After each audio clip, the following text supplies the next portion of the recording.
दोस्तों, भगवान शिव ने बताया, कुत्ते को एक टुकड़ा रोटी खिलाने से क्या फायदा होता है। आप लोग नहीं जानते होगे मित्रों। एक बार की बात है, भगवान शिव स्वर्ण से बनी हुई सिंहासन पर विराजमान थे। तभी पार्वती उनके दरबार में पहुंच जाती हैं और कहती हैं, हे ईश्वर, आप संसार की हर कीमती बातों को जानते हो।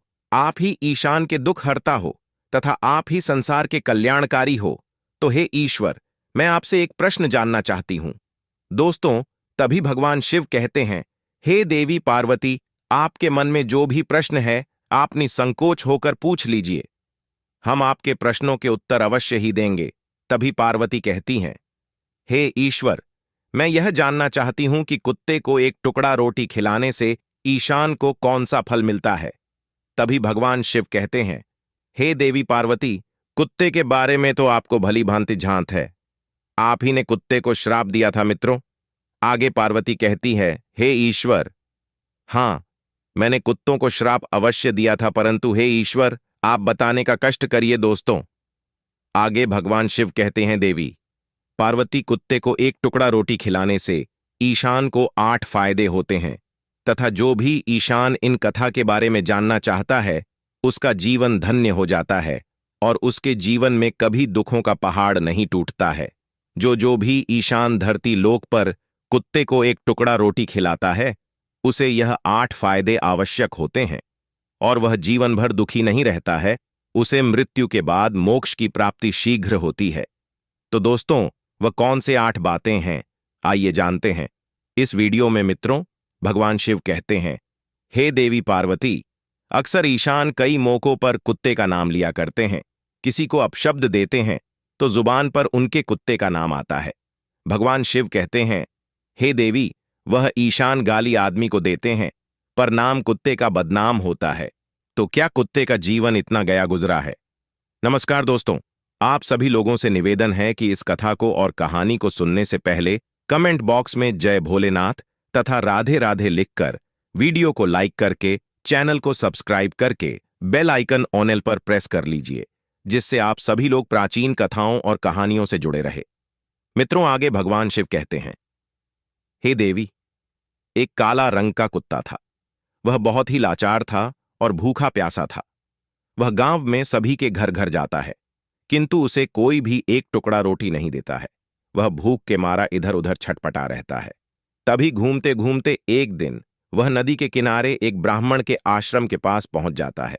तभी ब्राह्मण से कहता है, हे ब्राह्मण देव, हमें लगता है आप बहुत ही विद्वान तथा ज्ञानी ब्राह्मण हैं, तो इसलिए हम भूख प्यास से बहुत व्याकुल हैं। कृपया करके आप हमें एक टुकड़ा रोटी दे देते तो हम खाकर अपनी भूख को शांत कर लेते। तभी वह ब्राह्मण कहता है, हे स्वान, क्या तुम्हें गांव में एक टुकड़ा रोटी कोई नहीं दिया जिसे तुम खाकर अपनी भूख मिटा सको? मित्रों, आगे भगवान शिव कहते हैं, हे देवी पार्वती, वह कुत्ता ब्राह्मण से कहता है, हे ब्राह्मण देव, मैं आपको क्या बताऊं, आप मेरी बातों पर यकीन नहीं करोगे। तभी वह ब्राह्मण कहता है, हे स्वान, तुम बताओ, तुम्हारी बातों पर हम विश्वास अवश्य करेंगे। हमें तुम बहुत ही लाचार दिखाई पड़ते हो। तभी वह कुत्ता कहता है, ठीक है ब्राह्मण देव, हम तुम्हें अपनी बात बताते हैं। मित्रों, आगे भगवान शिव कहते हैं, हे देवी पार्वती, वह कुत्ता ब्राह्मण से कहता है, हे ब्राह्मण देव, दुनिया के लोग हम पर रहम करो। हमारा कोई घर नहीं होता, कोई आसरा नहीं होता, कमा के खाना हमें नहीं आता, हमें वस्त्र भी पहनने का ज्ञान नहीं है, इसीलिए सर्दी गर्मी बरसात में हम ऐसे ही घूमते रहते हैं। हमें पढ़ना लिखना नहीं आता। मित्रों, आगे भगवान शिव कहते हैं, हे देवी पार्वती, वह कुत्ता कहता है, हे ब्राह्मण देव, आपकी तरह हमें अनुशासन नहीं आता, हमें आपकी तरह बोलना नहीं आता, यह हमारा दुर्भाग्य ही समझिए। पर हमें आपकी तरह भूख भी लगती, चोट लगने पर हमें आपकी तरह पीड़ा भी होती है, हमें आपकी तरह रोना भी आता है।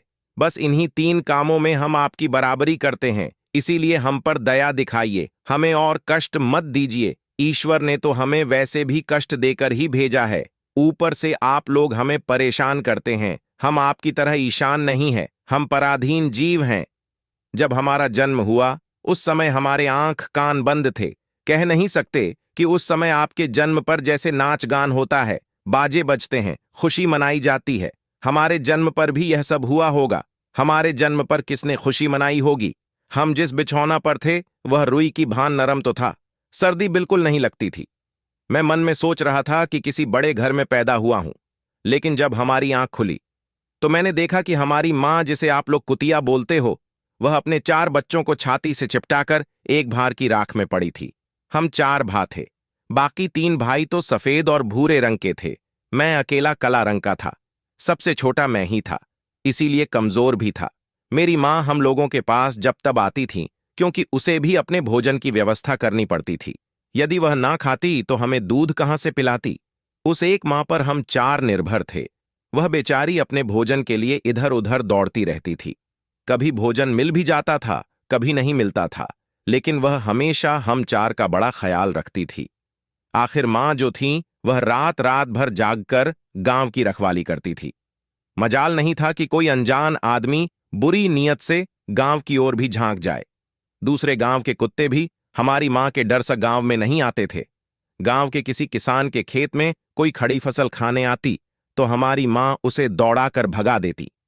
गांव वालों के लिए इतना सब करने के बाद भी कोई कोई हमारी मां को भोजन नहीं देता था। उसके लिए उसे मजबूर होकर छीना झपटी करनी पड़ती थी। कई बार तो लोग उसे लाठी डंडों से पीट कर भगा देते थे। बेचारी उस दिन भूखी रहकर पेट की आग से जलती रहती थी। मित्रों, आगे भगवान शिव कहते हैं, हे देवी पार्वती, वह कुत्ता कहता है, हे ब्राह्मण देव, आखिर भूख तो हमें आपके ही तरह लगती है। ऊपर से उसे अपने 4 बच्चों की चिंता भी लगी रहती थी। आखिर मां जो थी, जब भूख उसे चैन से बैठने नहीं देती और गांव वालों का भी उसे देखकर हृदय नहीं पसीजता, तो बेबस होकर के उसे लोगों के घरों में चोरी से घुसना पड़ता था। और खाने की कोई चीज मिल जाती तो उसे खाकर अपने पेट की आग बुझा लेती। कई बार तो लोग उसे खाने की वस्तु ले जाते, देखते तो लाठी डंडे लेकर उसके पीछे पड़ जाते। कुछ निर्दय लोग तो कई बार उसे घर के अंदर बंद करके पीटते थे, हमारी मां का बुरा हाल कर देते थे। मित्रों, फिर वह कुत्ता ब्राह्मण से कहता है, हे ब्रह्मदेव, हमारी मां ने क्या बिगाड़ा था। उसने सिर्फ अपने पेट के लिए भोजन ही तो चुराया था। चोरी करने का हमें कोई शौक नहीं है, पर पापी पेट हमें यह सब करने के लिए मजबूर कर देता है। एक दिन की बात, बड़ी ठंडी बरसात हुई। ओले पड़े थे, ठंडी हवा चल रही थी। उस ठंड में ठिठुर कर हमारे 2 भाई मर गए। उस दिन हमारी मां बहुत रोई, लेकिन ईशान हमारी पीड़ा क्यों समझेगा। उसके बच्चे थोड़े ही मरे थे। मित्रों, फिर वह कुत्ता कहता है, हे ब्रह्मदेव, अब हम सिर्फ 2 भाई रह गए थे। हमारी मां हम दोनों की अच्छे से देखभाल करने लगी थी।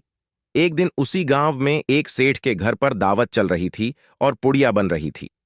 सेठ के घर काफी मेहमान आए हुए थे। हमारी मां कुछ खाने की तलाश में बार बार उधर जाती, लेकिन लोग उसे दुत्कार कर भगा देते। किसी को उस पर इतना तरस नहीं आया कि एक पढ़ी उस बेचारी को खाने को फेंक दे देते। एक पूड़ी से उनका क्या बिगड़ जाता। मेरी मां ललचा ललचा कर जाती और वहीं खड़ी खड़ी देखती रहती। मित्रों, सेठ के आंगन में दावत खाने का सिलसिला चालू हुआ। भोजन परोसा जाने लगा। मेरी मां भी वहीं जाकर पूंछ हिलाने लगी।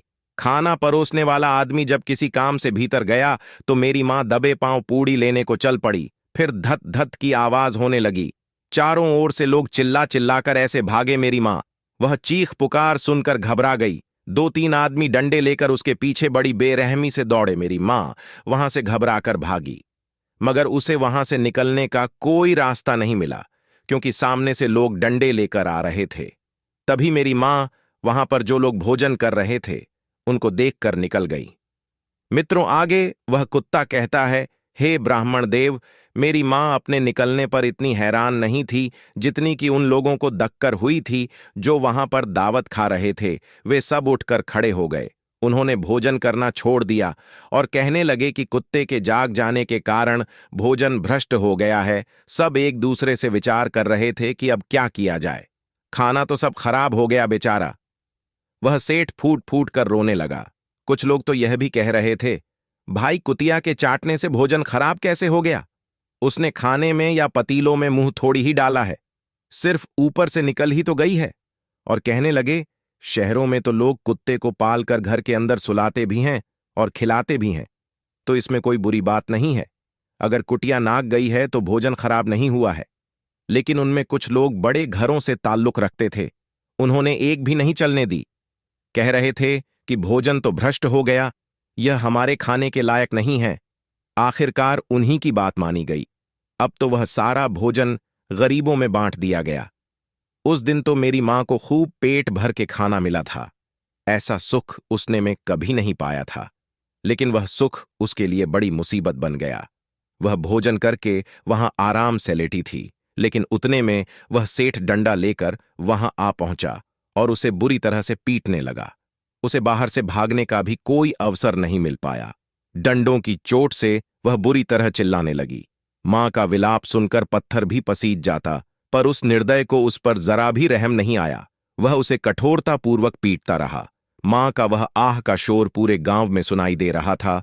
तब कुछ लोग आए और उसे समझाकर बोले, भाई जाने दो, भूख में तो आदमी की भी बुद्धि भ्रष्ट हो जाती है। वह तो एक पशु है, उसे अच्छे बुरे का क्या ज्ञान। अब उसे मारकर आपको क्या मिलेगा? जो होना था सो हो गया। लोगों के समझाने के बाद उसने हमारी मां को पीटना बंद किया। मां ने आकर सारी कहानी हम दोनों भाइयों को सुनाई। हमने सोचा कि कितना कष्ट भरा है। हम कुत्तों का जीवन आदमी एक रोटी के टुकड़े के बदले एक चोर की जितना पीटता है, धिक्कार है ऐसे लोगों पर जो हम लोगों की पीड़ा को नहीं समझते। मित्रों, आगे भगवान शिव कहते हैं, हे देवी, वह कुत्ता कहता है, हे ब्राह्मण देव, एक दिन की बात है। एक बाहर का मुसाफिर आकर ठहरा हुआ था। उसने अपने भोजन के लिए एक जगह चूल्हा बनाया था और उस पर दाल बनने के लिए रख दी। उसके बाद आटा गूंद कर रख दिया। वह वहीं पास में कुएं पर पानी लेने चला गया। इधर कहीं से मेरी मां भी घूमती हुई वहीं पहुंच गई। उसने ने गूंथे हुए आटे को रखा। देखा तो सोचा कि शायद इस आटे का कोई मालिक नहीं है। यही सोचकर वह उस आटे को खाने लगी। उधर राहगीर ने कुएं के पास से देखा कि उसका आटा एक कुतिया ने आकर खा लिया है, तो वह बड़ा दुखी हुआ। वह बेचारा माथे पर हाथ धरकर रोने लगा, क्योंकि वह भी 2-3 दिनों का भूखा और थका हुआ था। कुछ लोगों ने उसे कहा, अरे भाई, इसने तुम्हारा भी आटा बिगाड़ दिया। कल तो इसने सेठ की पूरी रसोई ही बिगाड़ कर रख दी। मुसाफिर दुखी होता हुआ बोला, भाई मुझे क्या मालूम था, यह दुष्ट कुतिया मेरे आटे को खाने के लिए घात लगाए बैठी है। मुसाफिर ने आ देखा ना, ताव लाठी लेकर कुतिया के ऊपर टूट पड़ा। मां उस आटे को ठीक से खा भी नहीं पाई थी, पर उससे ज्यादा की उस पर लाठी बरस गई। महीनों तक मेरी मां लंगड़ी हुई घूमती रही। तब उस दिन समझ में आया कि आदमी कितना खुदगर्ज है। हम उसका कोई कार्य करते हैं तो भी वह हमें नहीं समझता। मित्रों, आगे वह कुत्ता कहता है, हे ब्राह्मण देव, हमारी कमी यह है कि हम उन्हीं मतलबी इंसानों के अधीन रहना चाहते हैं जो हमें कष्ट देता है, जो हमें प्यार से खिलाता है। हम उसके कितने काम आते हैं यह उन्हें नहीं पता। उसके घर की रखवाली तो करते ही हैं, साथ ही साथ और भी बहुत सारे लाभ हैं जिन्हें ईशान नहीं जानता। आगे भगवान शिव कहते हैं, हे देवी पार्वती, यदि ईशान कुत्ते को रोटी खिलाने के फायदे जान जाए तो बहुत से अपने जीवन में होने वाले नुकसान से बच सकता है। आज मैं आपको बताऊंगा, कुत्ते को रोटी खिलाने के 8 फायदे ईशान को पता नहीं है कि जब भी घर में रोटी बनाई जाती है तो सबसे पहली रोटी गौ माता की होती है और पिछली रोटी कुत्ते की होती है। भगवान शिव कहते हैं, हे देवी, ऐसा ही हमने विधान बनाया था, लेकिन भगवान की बनाए उस विधान को भूलकर ईशान अगली और पिछली रोटी स्वयं ही खा जाता है। इसका प्रभाव उसके जीवन पर बहुत बुरा पड़ता है। कुत्ता वह प्राणी है जिसको रोटी खिलाने से ईशान के जीवन में पड़ने वाले ग्रहों के दोष भी दूर हो जाते हैं। मित्रों, फिर भगवान शिव कहते हैं, हे देवी, पहला फायदा है कुत्ते को रोटी खिलाने का कि कुत्ते को रोटी खिलाने से शनि का नकारात्मक प्रभाव कम हो जाता है। शनि ग्रह जब अपनी कुदृष्टि डालता है तो हर ईशान बर्बाद हो जाता है। जिस व्यक्ति पर महादशा का आरंभ हो जाता है तो बने बनाए काम अपने आप बिगड़ने लगते हैं। वह आर्थिक तंगी का शिकार हो जाता है। उस स्थिति में व्यक्ति यदि कुत्ते को रोटी खिलाता है तो उस पर क्षण का कुप्रभाव बहुत कम हो जाता है। मित्रों, नंबर 2, दूसरा फायदा है कि कुत्ते को रोटी खिलाने से भाग्य आपके पक्ष में हो जाता है। आपके घर के अंदर नकारात्मक शक्ति नष्ट हो जाती है। नंबर 3, कुत्ते को रोटी खिलाने से माता लक्ष्मी प्रसन्न हो जाती है और आपके घर में धन दौलत की कभी कमी नहीं रहती। नंबर 4, कुत्ते को रोटी खिलाने से आपके ऊपर कर्ज नहीं चढ़ता और जो पहले से कर्जदार हैं उससे भी मुक्ति मिल जाती है। नंबर 5वां फायदा है कुत्ते को सुबह शाम भोजन देने से आपका व्यापार बहुत अच्छे से चलता है। नंबर 6 कुत्ते को रोटी देने से आपकी आयु में वृद्धि होती है और अटका हुआ धन वापस मिल जाता है। नंबर 7 कुत्ते को रोटी देने से हमेशा आपका स्वास्थ्य अच्छा बना रहता है और मानसिक रूप से आप मजबूत रहते हैं। मन ऊर्जावान रहता है, अच्छे विचार आपके मन के अंदर आते हैं। नंबर 8 कुत्ते को रोटी खिलाने से भगवान प्रसन्न रहते हैं, क्योंकि भगवान को समस्त जीवों की समस्त प्राणियों की चिंता रहती है और जो समस्त जीवों पर दया दिखाता है, भगवान भी उस ईशान से हमेशा प्रसन्न रहते हैं। भगवान की कृपा सदैव उस परिवार पर बनी रहती है। मित्रों, आप लोगों ने अक्सर अपने बड़े बुजुर्गों से सुना होगा, कहते हैं कि जब कुत्ता रोता है तो अपशगुन होता है, कोई संकट आता है, किसी की मृत्यु होती है। इसलिए कुत्ते को कभी रुलाना नहीं चाहिए। दोस्तों, इस प्रकार से भगवान शिव ने देवी पार्वती को बताया है कुत्ते को रोटी खिलाने के फायदे। तो अगर यह कथा आप लोगों को पसंद आई हो तो वीडियो को लाइक करके, चैनल को सब्सक्राइब करके बेल आइकन ऑल पर प्रेस कर लीजिए, जिससे आध्यात्मिक जानकारी आप लोगों को सबसे पहले मिल सके। और कमेंट बॉक्स में हर हर महादेव अवश्य लिख दीजिएगा। दोस्तों, वीडियो को पूरा देखने के लिए आप सभी लोगों का धन्यवाद।